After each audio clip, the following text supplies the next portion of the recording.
Hello, my sales team. I'm going to pull up my PowerPoint real quick, so just give me. All right, I've got my slides pulled up. It looks like I'm sparkling, so just enjoy sparkling me as we go through this presentation. I'm not sure if I said it earlier, but I just want to thank you guys for meeting with me this evening. I'm sure there's a lot of other things you would rather be doing instead of sitting in front of a screen listening to me talk. However, just know that I really do appreciate you guys' attention and willingness to meet tonight. So we are a part of Above Standard. It's an honor to work with you guys. Of course it is. However, we have some work that we've got to get into. So this presentation, we are going to talk about, some of the problems that we've been facing at Above Standard.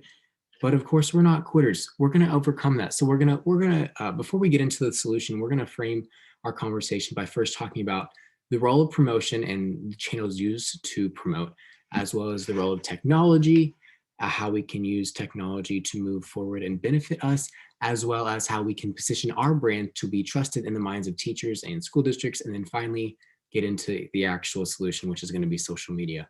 Oh, spoiler alert, just kidding. We've been talking about this for a while. So let's go ahead and dive in. If I can move my slides. There we go. Okay, so obviously we met last week and we talked about some sales methods and some tips and some facts because you guys are fairly new to the profession, but I just want to revisit just a couple of those things. First off, we talked about this. There's a lot of rejection in sales. So if you look at this pie chart to the left of the screen, so say you reach out to 10 different prospects. Out of those, only 5 are probably going to respond. And then out of those 5, probably only one's going to be interested. So this is an industry that you do need to have thick skin, but every single no that you get just makes every yes that much more special. As you're reaching out to prospects, it's important to get them committed to very small time. So reaching out, asking for 15 minutes versus an hour, a lot more people will be able to spare 15 minutes. It is important with such short time that you get to the point as soon as possible and without wasting their time. We do need to be cognizant of that. And also sales is all about understanding the client's needs. So those are just 4 quick reminders that I wanted to have before we get into this conversation even further. So where is Above Standard right now? Well, you guys know we're a new company. You guys have been hired not for very long. We did have pretty low sales the last 2 quarters. We're not in a horrible place, but we do need to be proactive. The biweekly emails that we're sending are good, but we can do more. We need to build our outreach efforts, and I have full faith in our team that we will be able to do that. So let's talk about, why is promotion important? It truly gets your product and your service out into the minds of consumers. And, in doing that, that's going to build awareness for the brand. It's going to build credibility. It's going to, get people interested in what we have to offer them. It also specifically marketing targets our, target market essentially. It's people who are more likely to buy our product than somebody else. So by promoting our product, it is crucial to business success that we put ourselves out there so that people can know that we exist and they will come to us when they need help, and we will be able to solve their problems. Moving into word of mouth, we are social beings. Everybody talks. There's no time that you're not wanting to talk to someone, whether it's during your lunch break or after you get off work or on the weekends when you want to hang out with people. We can capitalize on this because teachers are no exception, and teachers, in fact, they truly have a much larger network than you may realize. They know everybody in their specific school. They've got friends in other school districts. They have friends probably across the country. They chat on lunch breaks. They meet fellow teachers at statewide or nationwide conferences. So it is a good idea that we get our product in front of teachers' eyes, so that way they can talk about it amongst each other, and we can use that method of promotion as well. Let's talk about technology. It is no surprise that we live in a digital age. I mean, everything's turning online. Even this sales meeting, it's important to note that education is making a big shift online as well.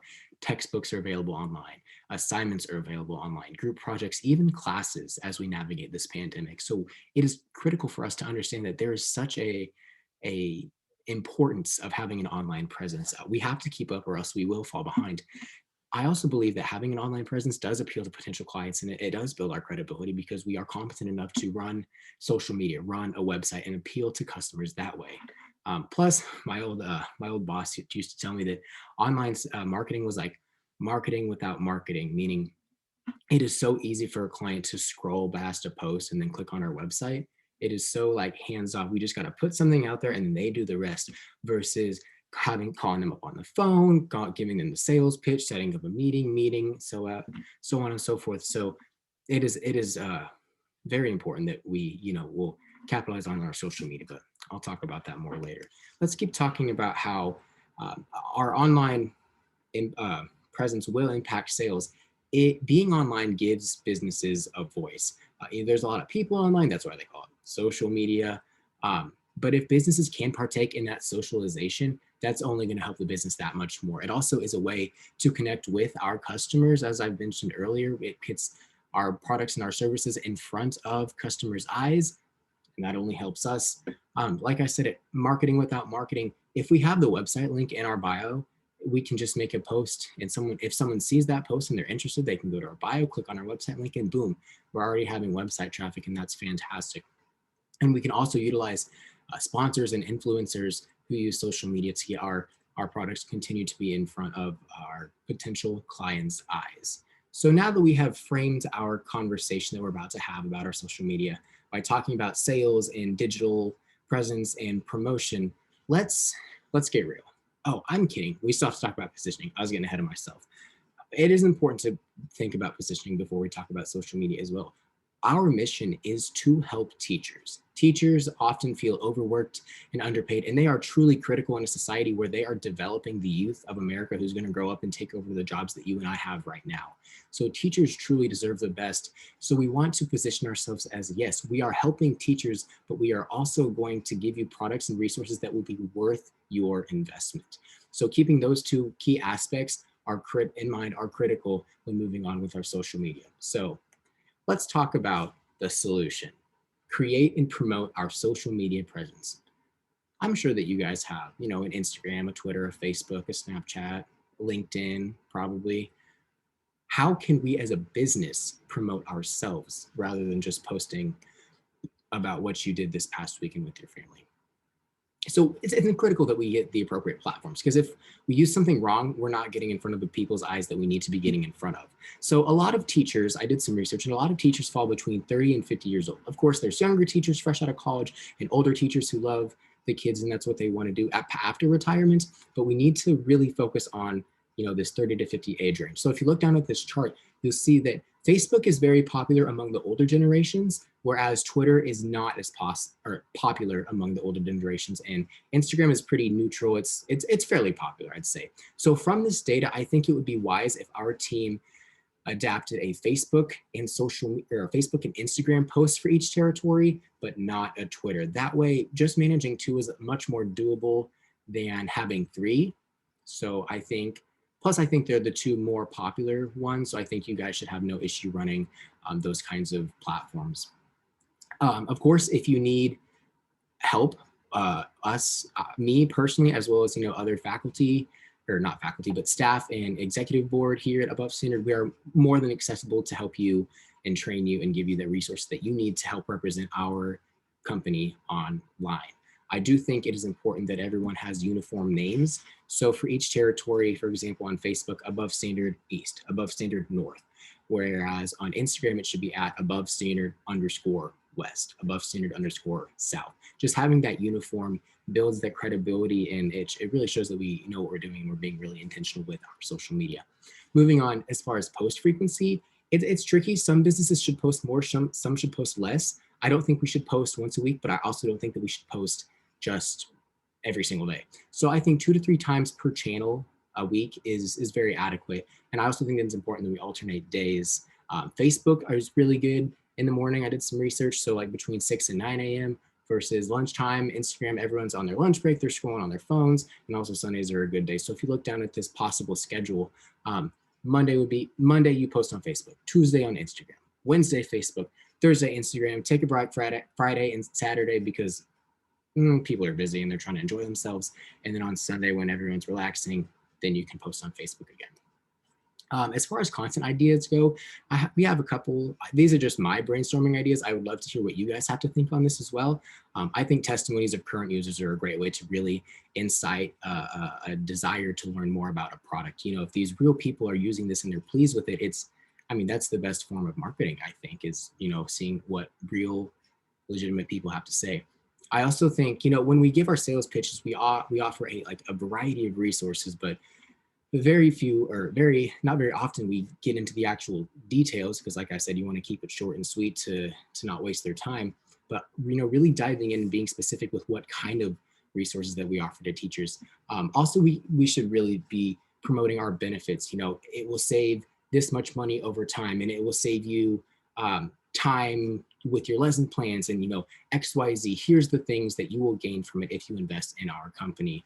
Also, tutorials on how to use specific resources. I think by seeing, what is this project and how do you use it and how can it help me, that's really going to want or drive a need and a desire to have our product in the classroom. Also, giveaway posts, but I will get to that in a little bit. As far as managing followers goes, this is crucial. Like, it's great to have social media, but if no one's following it, why do you have it? It is a good idea to like and comment and share posts that are similar to yours, or teachers' posts or school districts' posts, because if you are interacting with their posts, they're going to be like, oh, who is Above Standard West? And they're going to click on our profile and they're going to see it and they're going to be like, oh, this is genius, and they're going to follow us and they're going to buy all of our inventory. Maybe not, but you get where I was going with that.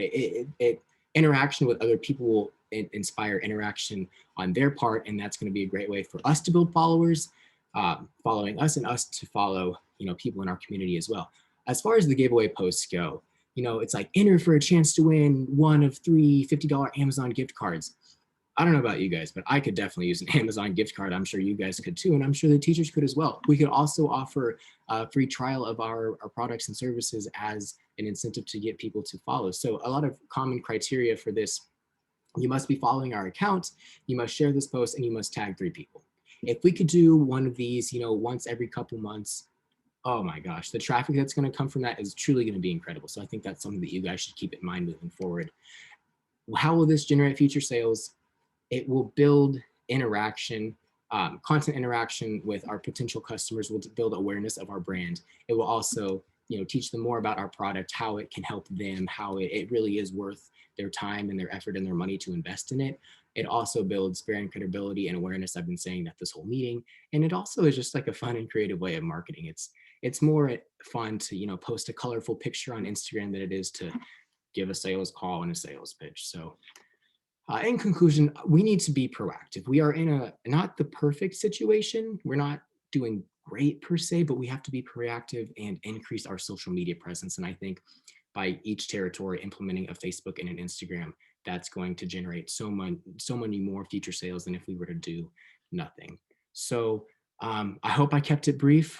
You guys can go ahead and cook dinner and get on with your families, but I just want to thank you again for spending this past 10-15 minutes with me. If you guys do have any future questions, my contact info is down there, rappleberry@abovestandard.com, and my phone is 816-555-8425. So again, if you have any questions, please feel free to reach out. Thank you again for your guys' time, and I'm excited to see what you guys can do for Above Standard.